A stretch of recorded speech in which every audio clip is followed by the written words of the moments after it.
होळकर शाळेतील तमाम नररत्नांना वंदन करतो।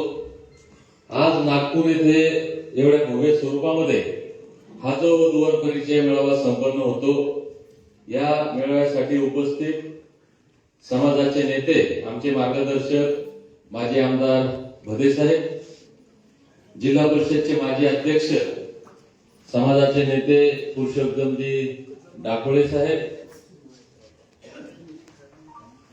आमचे मार्गदर्शक ज्यांच्या विचारांनी प्रेरित होऊन आमचं हे सामाजिक कार्य चाललंय, असे होळकर शाहीच्या रत्नांना खऱ्या अर्थानं तुमच्या आमच्या समोर प्रकाशित करण्याचं, त्यांचं कार्य उजेडात आणण्याचं काम ज्यांनी केलं, असे होमेशजी भुजाडे सर, अनिल कुमार ढोले साहेब, ज्ञानेश्वर भाऊ ढोमणे, रमेश भाऊ पाटील, या ठिकाणी कळमेश्वरून आलेले नवनिर्वाचित नगरसेवक ताराचंदजी बांबल साहेब, सर्वच मान्यवर, त्याच पद्धतीनं जालन्याहून खाडे साहेब आमचे,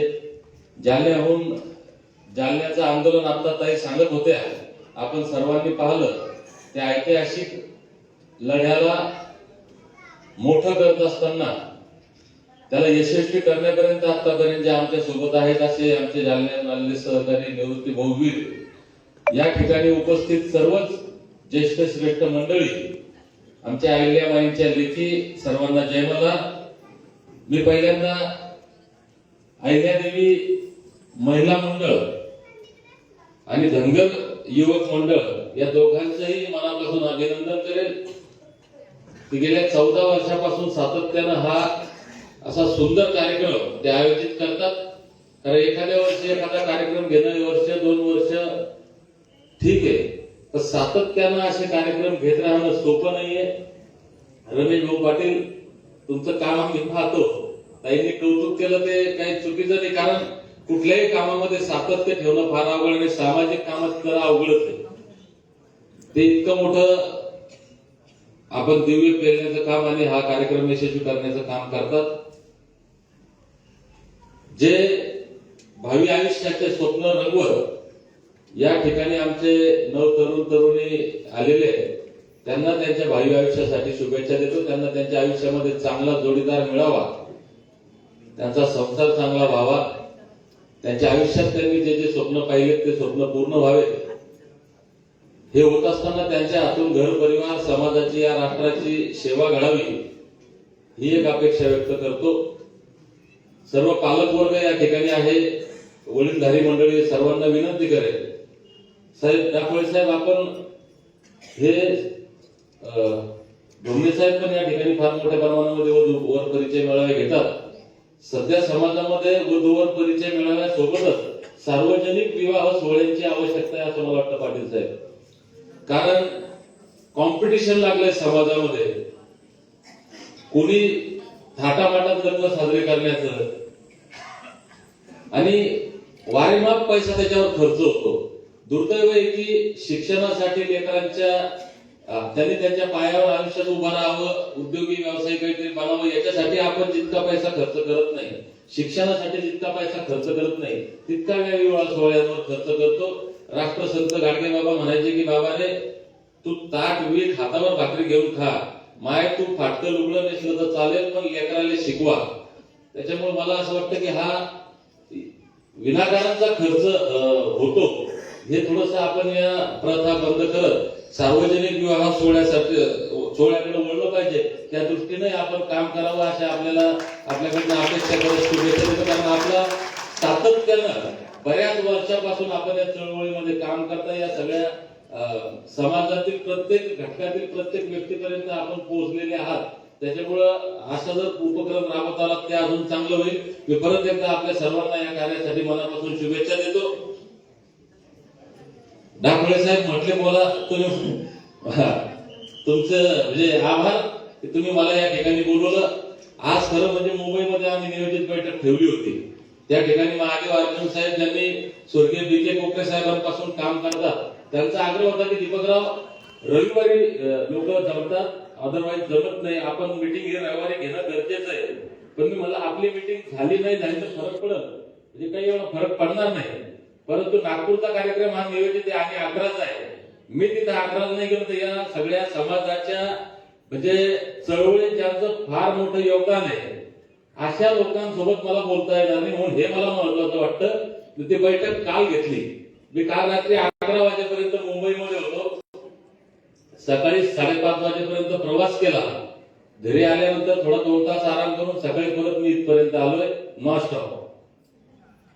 त्याच्यामुळे माझाही थोडासा स्वार्थ होताच एवढा त्रास करून घेण्यामध्ये. कारण गेल्या 3.5 महिन्यापासून आपण 17 सप्टेंबरचा तो एक ऐतिहासिक असा लढा आपण पाहिला. तेव्हापासून सातत्यानं 24 तास बिलकुल बाहेर फिरण्याचं काम करतोय. प्रत्येक जिल्ह्यात पोहोचून प्रत्येक बांधवांपर्यंत आपण पोहोचलो पाहिजे असं मी प्रयत्न करतोय. मी या ठिकाणी रमेश भाऊ पाटील असतील, डाकळे साहेब असतील, अनिल कुमार डोळे, सगळीच मंडळी, आमचे पातोड साहेब आहेत, हे सर्व ताकदीचे मंडळी आपण आहात. भदे साहेबांचं तर काही विशेष नाही, ते म्हणजे त्यांचं फार मोठं योगदान या सामाजिक याच्यामध्ये आहे. नागपूरचा मोर्चा मी 2013 पासून आपल्या सर्वांना पाहतो. आपण प्रचंड ताकदीनं तनमन धनानं आपला पूर्ण वेळ देऊन आपल्या समाजाच्या या जिव्हाळ्याच्या आणि जीवन मरणाच्या प्रश्नावर सरकारसोबत त्या त्या काळात प्रत्येक वेळी भांडण्याचं काम करतात.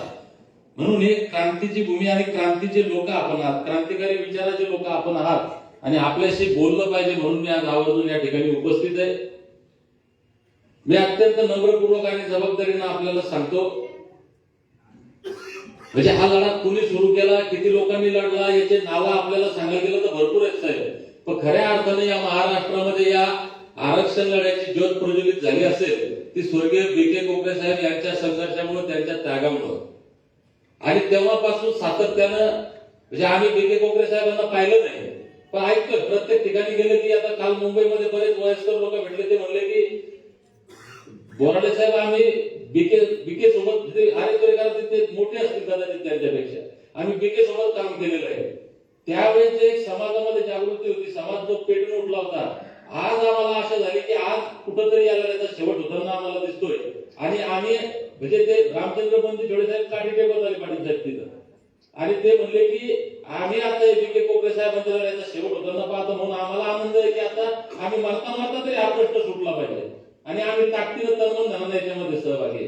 साहेब मी प्रामाणिक हाच विचार करून आलो की वर्षानुवर्ष पिढ्या सातत्यानं आम्ही हा लढा लढतोय.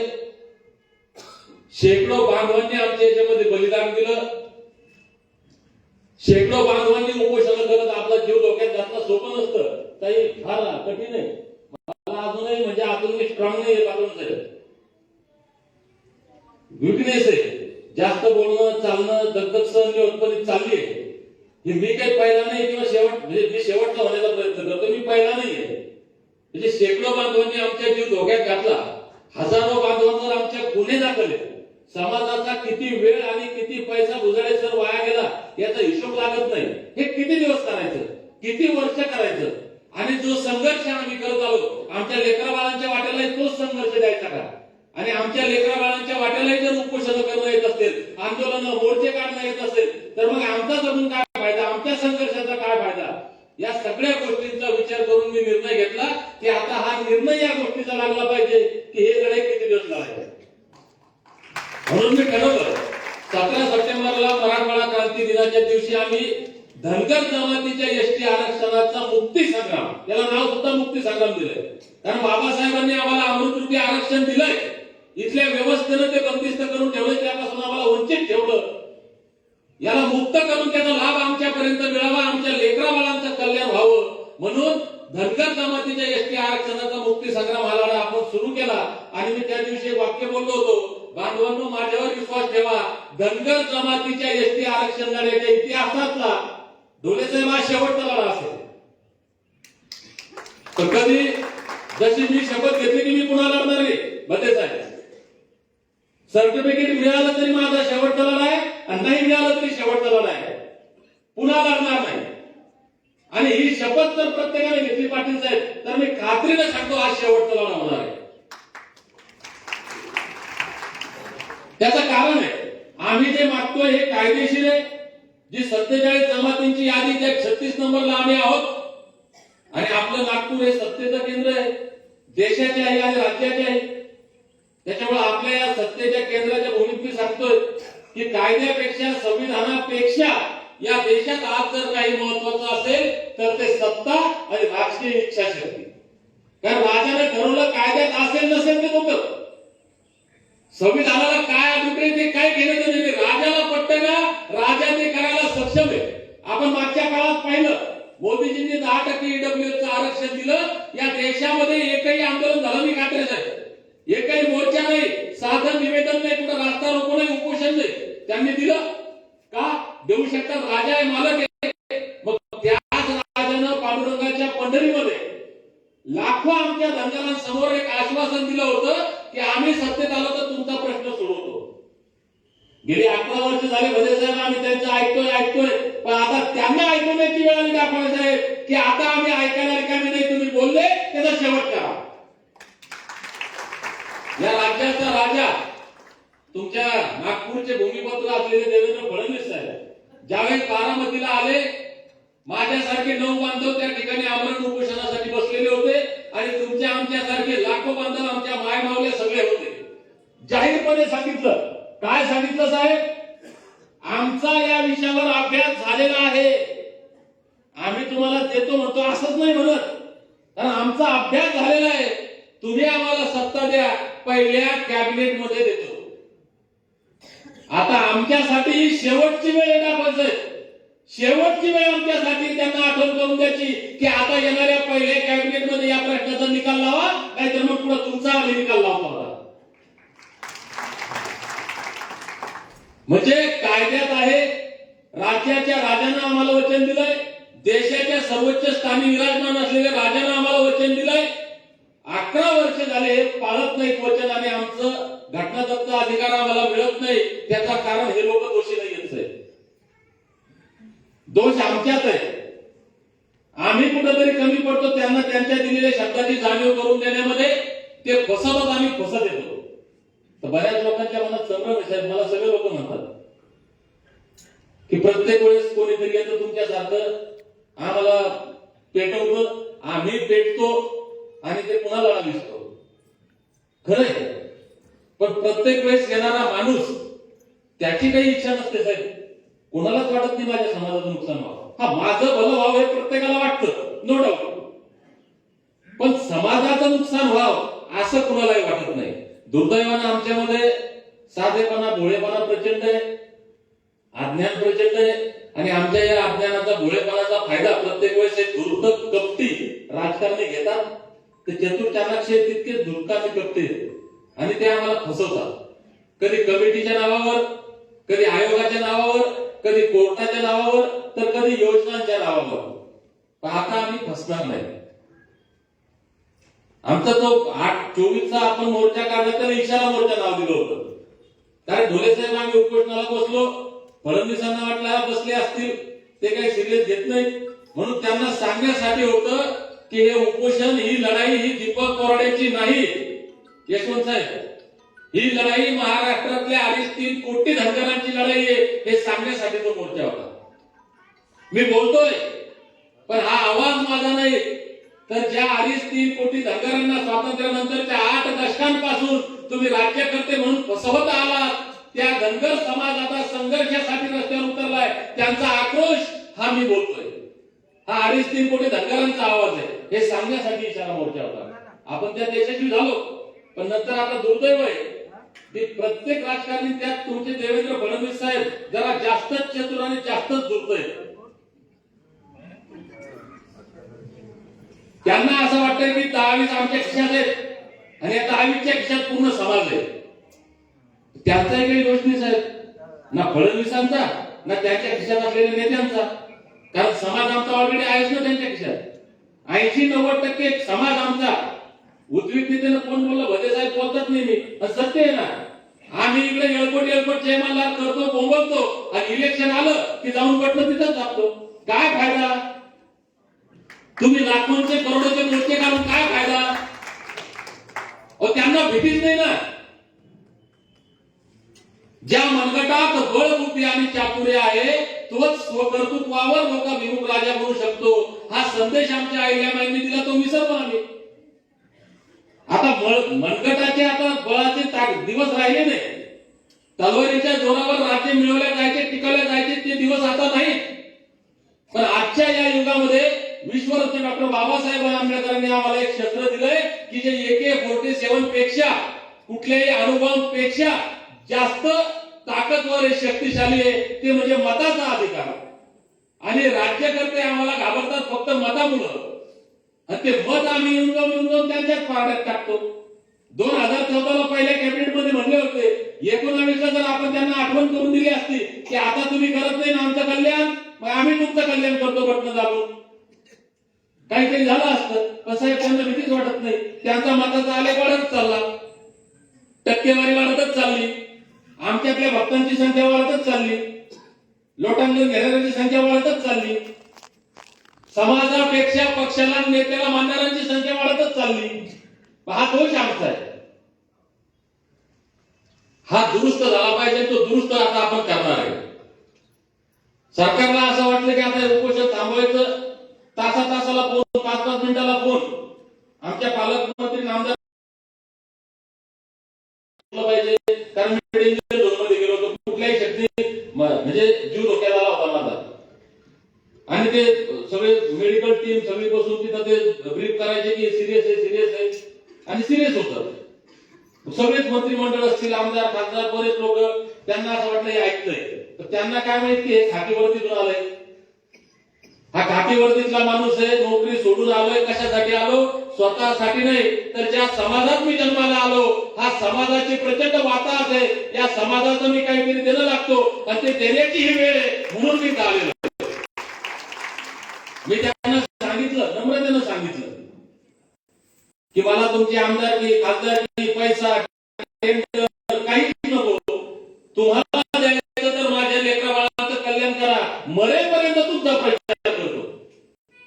भाजपला आम्ही दुश्मन मानत नाही साहेब, फडणवीसांना आम्ही दुश्मन मानत नाही. पाटील साहेब, आता दोस्त किती दिवस म्हणावं, हा प्रश्न आम्हाला पडला पाहिजे. म्हणजे अन्याय करणाऱ्यापेक्षा अन्याय सहन करणारे जास्त गुन्हेगार आहे, आणि ते मूर्ख बनवण्यापेक्षा मूर्ख बनवणारे जास्त मूर्ख आहे असं मला वाटतं. ते सातत्यानं मूर्ख बनवतात आणि बनतो. म्हणून सांगितलं की आता बसणार नाही, तुमचं आश्वासन नको, चॉकलेट नको, कृती करा. आता बाप दाखवण्याचं श्राद्ध घाल हा टाइम आलेला आहे. आम्ही उपोषण सोडलं नाही त्यांच्या हाताने. तब्येत अत्यंत सिरियस झाली, परिस्थिती बिकट होती. लढे हे मरून नाही तर लढून जिंकल्या जातात इतकं मला कळतं. म्हणून सगळ्यांचं मान ठेवत, सगळ्यांचं ऐकत मी सुद्धा विचार केला की लढून ही लढाई जिंकायची आहे, आणि ते उपोषण थांबवलं. माझ्या मुलीच्या, छोट्या मुलीच्या हाताला पाणी घेऊन उपोषण थांबवलं. मला जर करायचं असतं आयुष्यात, मला इतके कुठाने करायची गरज नव्हती. चांगली नोकरी, माझे चांगले उद्योग व्यवसाय, किमान 100 कोटीची प्रॉपर्टी राहिली असते. एवढी बुद्धी आहे, एवढं कर्तृत्व आहे, म्हणजे कार्यक्षमता आहे, सगळं आहे. पण नाही पाहिजे. उद्या आमदार, खासदार, मंत्री दीपक कोरडे साहेब तर या देशाचा निर्माता, खऱ्या अर्थाने या अखंड भारताचा निर्माता सम्राट चंद्रगुप्त मौर्य आहे, आणि ते धनगर पुत्र आहे. पुढे चालून या देशाची सत्ता अर्ध्या अधिक आशिया खंडामध्ये विस्तारत जागतिक महासत्ता निर्माण करणाऱ्या सम्राट अशोकाचे आम्ही वंशज आहे. मल्हारराया अशी भूल जरी उठली तर उत्तर हिंदुस्थानातले गावचे गावं खाली व्हायचे. त्या मराठेशाहीची पताका अटके पार फडकवणाऱ्या होळकरशाहीचे संस्थापक मल्हारराव होळकरांचे आम्ही वंशज आहे. जगतजेत्या इंग्रजांना आपल्या पायाशी लोळाला लावणाऱ्या महाराजा यशवंतराव होळकरांचे आम्ही वंशज आहे. छत्रपती शिवरायांचं स्वराज्य या भूतलावर जर खऱ्या अर्थानं अवतरित झालं असेल तर ते महाराणी अहिल्यादेवींच्या काळामध्ये जगात आपण दानशूर राजा म्हणून कर्ण आणि हरिश्चंद्र वगैरे हे नावं ऐकतो. ते नावं आम्ही ऐकतो, पाहिले नाही. पण खऱ्या अर्थानं या जगात कुणालाही जे दान धर्माचं पुण्याचं काम करता आलं नाही, असं लोककल्याणकारी कार्य करणाऱ्या अहिल्यादेवींचे आम्ही वंशज आहे. या देशाच्या आद्य महिला स्वातंत्र्य सेनानी भीमाई होळकरांचे आम्ही वंशज आहे. हा ज्वाजल्य गौरवशाली वैभवशाली इतिहास आमचा पुन्हा निर्माण झाला पाहिजे, याच्यासाठी आमच्या जीवाची धडपड झाली. कारण बाबासाहेब म्हणतात जो समाज आपला इतिहास विसरतो तो समाज इतिहास घडवू शकत नाही. आम्ही हा इतिहास वाचलाय, या इतिहासापासून प्रेरणा घेतली. ती इतिहास शिकवणारे शिक्षक तुमच्या आमच्यात बसलेले उमेश भुजाडे सर, फार मोठी क्रांती बुजाडे साहेबांची आणि ती क्रांती घडवण्यासाठी आम्ही वाटचाल करतोय. एकट्याला नाही तर सगळ्यांना तिकडे जायचंय आणि त्याच्यासाठी आरक्षण फार महत्वाचं आहे. आरक्षण मिळालं सर तर आम्ही राजा होणार आहे आणि नाही मिळालं तर राजा बनून आरक्षण घ्यावं लागणार आहे. राजा बनून आरक्षण घेणं काही आपल्यासाठी सोपं नाही. त्याच्यामुळे आता ही शेवटची लढाई, आपण ताकदीनं या लढ्यामध्ये सहभागी व्हावं ही विनंती करतो. शेवटची विनंती करतो की प्रत्येकानं आपापल्या परीने योगदान याच्यामध्ये द्यायचं. त्यात मोबाईल आपला हा सगळ्यात मोठं साधन आताच्या युगातलं आहे. कारण या मोबाईलच्या माध्यमातून मी तुमच्या समोर बसले बोलतोय हे कोणाला पटणार नाही. आता ढोले साहेब, हे मोबाईल एक व्हॉट्सअपचा ग्रुप होता मिशन मौर्य क्रांती. मी त्याच पोलीसच्या ड्युटीवर होतो. मला कुणी ऍड केलं मला माहिती नाही. मला त्या ग्रुपमध्ये मोठमोठे लेख यायचे, मोठमोठे लिहायचे, मला ते कळायचं नाही फारसं. त्याची ते बुजाडे सध्या ग्रुपचं म्हणजे चालवणारे होते आणि त्या ग्रुपच्या माध्यमातून मग मी ते ऐकायचो, पाहायचो, बोलायचो, काही लोकांशी बोलायचा प्रयत्न करायचं, समजायचं नाही. पण त्या ग्रुपमधून क्रांती घडली. मी व्याख्याता झालो. 500च्या वर व्याख्यान आज महाराष्ट्रात माझ्या झाली. मानधनी कृपा वगैरे घेत नाही. ती त्या ग्रुपची प्रेरणा. आज ही जी क्रांतीची भाषा चालली त्या ग्रुपची. म्हणजे मोबाईल फार मोठं साधन तुमच्याकडे. या मोबाईलच्या माध्यमातून आपण या लढ्याला प्रत्येक आमच्या मल्हार मावळ्यापर्यंत, अहिल्याबाईच्या लेकीपर्यंत पोहोचवावं ही विनंती करतो. येणाऱ्या 17 जानेवारी रोजी जालन्यातून हे धनगरांचं क्रांतीचं पिवळं वादळ घेऊन आम्ही मुंबईच्या दिशेने निघणार आहे. 17 तारखेला अहिल्याबाईंच्या जन्मस्थळी चौंडी या ठिकाणी त्या पावन भूमीला वंदन करून तिथली माती कपाळी लावून आम्ही शपथ घेणार आहे की जोपर्यंत आमच्या लेकरा बाळांचं कल्याण होणार नाही आम्ही थांबणार नाही. 18 तारखेला चौंडीहून निघाल्यानंतर पांडुरंगाच्या पंढरीमध्ये जाऊन पांडुरंगाला साकडं घालणार आहे की बा पांडुरंगा, याच तुझ्या पावन भूमीमध्ये अटल बिहारी नावाचे एक गृहस्थ आले होते. ते पुढे या देशाचे पंतप्रधान झाले. त्यांनी आमच्या धनगरांना शब्द दिला होता. त्यांनी तर हा शब्द पाळला नाही. आता त्यांना तुम्ही काही सद्बुद्धी देऊन फायदा नाही. पण आता देशाचे पंतप्रधान असलेले नरेंद्र मोदी याच तुमच्या पावन भूमीमध्ये आले होते. त्यांनी लाखो धनगरांना शब्द दिला होता की आम्ही सत्तेत आलो तर तुमचं कल्याण करतो. बा पांडुरंगा, या नरेंद्र मोदी यांना सद्बुद्धी दे. या राज्याचे मुख्यमंत्री देवेंद्र फडणवीस ज्यावेळेस बारामतीला आले त्यांनी लाखो लोकांसमोर सांगितलं होतं पहिल्या कॅबिनेटमध्ये तुमचा प्रश्न सोडवतो. पांडुरंगा, या देवेंद्र फडणवीसांना सद्बुद्धी दे. असं साकडं घालून आम्ही धनगरांचं जे कर्नाटक पर्यंत आराध्य दैवत आहे या आरेवाडीच्या बिरोबापणात जाणार आहे. तिथं नतमस्तक होऊन 19 तारखेला सातारा जिल्ह्यातील धुळोबा या ठिकाणी फलटणच्या धुळोबाचं मंदिर आहे. तिथं खऱ्या अर्थानं बीके कोकरे साहेबांनी यशवंत सेनेची स्थापना करून या क्रांतीची ज्योत प्रज्वलित केली होती. त्या ठिकाणी धुळोबांचे दर्शन घेत असताना बीके कोकरे साहेबांना अभिवादन करून त्यांच्या संघर्षाची विचार, प्रेरणा आणि ऊर्जा घेऊन आम्ही पुढे जेजुरीच्या दिशेने निघणार आहे. या महाराष्ट्राचं नाही तर देशातील सर्वांचंच आराध्य दैवत असलेल्या खंडेरायाच्या चरणी जेजुरीच्या आम्ही नतमस्तक होऊन त्यांनाही साकडं घालणार आहे की आता यांना जर तुम्ही राज्याच्या आणि देशाच्या राजाला सद्बुद्धी देता येत नसेल तर आमच्या धनगरांना, आमच्या मल्हार मावळ्यांना, आमच्या अहिल्याबाईंच्या लेकींना तरी सद्बुद्धी दे आणि या संघर्षात ताकदीनं सहभागी होऊ दे.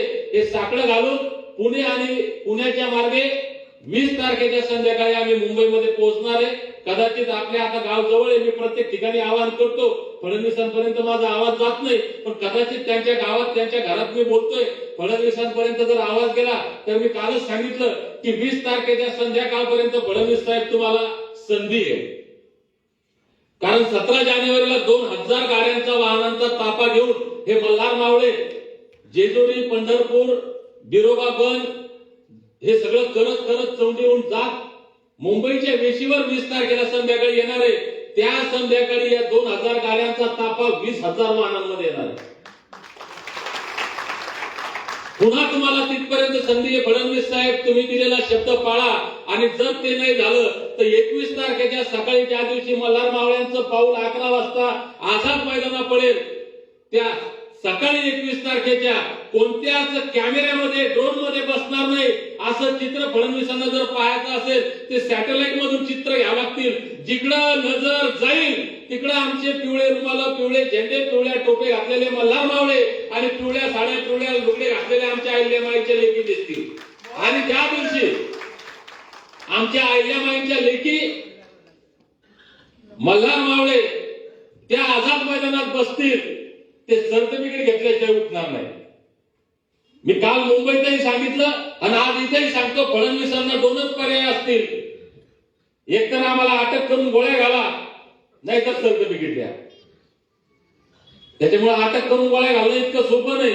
फडणवीसांना हे द्यावंच लागणार आहे, पण त्याच्यासाठी तुम्हाला आम्हाला तितक्या ताकदीनं तिथं जावं लागणार आहे. मी म्हणलं 2000 गाड्या जालन्यातून 20,000 गाड्या मुंबईच्या विशीवर आल्या पाहिजे. ट्रेन आणि इतर साधनांनी किती लोक येतील याची गिनती नसली पाहिजे. 100, 200, 500, 1000, 2000, 5000 लोक जर असले साहेब, ते पोलिसांना उचलणं, त्यांना कंट्रोल करणं सहज सोपं आहे, कारण मी खात्यात काम केलंय.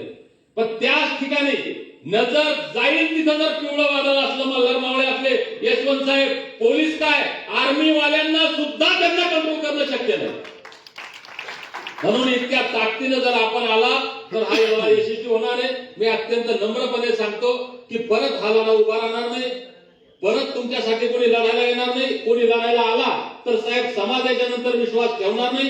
समाजानं विश्वास ठेवून सगळे एकत्र जरी आले तर उद्या फडणवीस असतील का नाही गॅरंटी नाही, मोदी असतील का नाही गॅरंटी नाही, आणि त्यांचा पक्षही सत्तेत असेल का नाही गॅरंटी नाही. म्हणून पक्षानं लिखित आपल्याला दिलं जाहीरनामा, मोदींनी वचन दिलंय, फडणवीसांनी वचन दिलंय, आणि ते आता आपल्या कात्रीत सापडलेले आहेत. ही शेवटची संधी तुमची आमच्यासाठी. करो या मरो या नाऱ्यानं आपण जाऊयात. आमच्या लेकरा बाळांचं कल्याण करणं हे दीपक बोर्डाच्या हातात नाही, हे फडणवीसांच्या हातात नाही, हे मोदींच्या हातात नाही. आमच्या लेकरा बाळांचं कल्याण करणं आमच्या हातात आहे. म्हणून आपण सर्वांनी ताकदीने या लढ्यामध्ये सहभागी व्हावं ही विनंती करतो. परत एकदा मला या ठिकाणी बोलवलं आणि या लढ्याचं निमंत्रण देण्याची मला संधी मिळाली, त्याबद्दल मी सर्व आयोजकांचं, डाकळे साहेबांचं, त्यांच्या सर्व सहकाऱ्यांचं, पाटील साहेबांचं या ठिकाणी अभिनंदन आणि आभार व्यक्त करतो आणि थांबतो. धन्यवाद. जय मल्हार.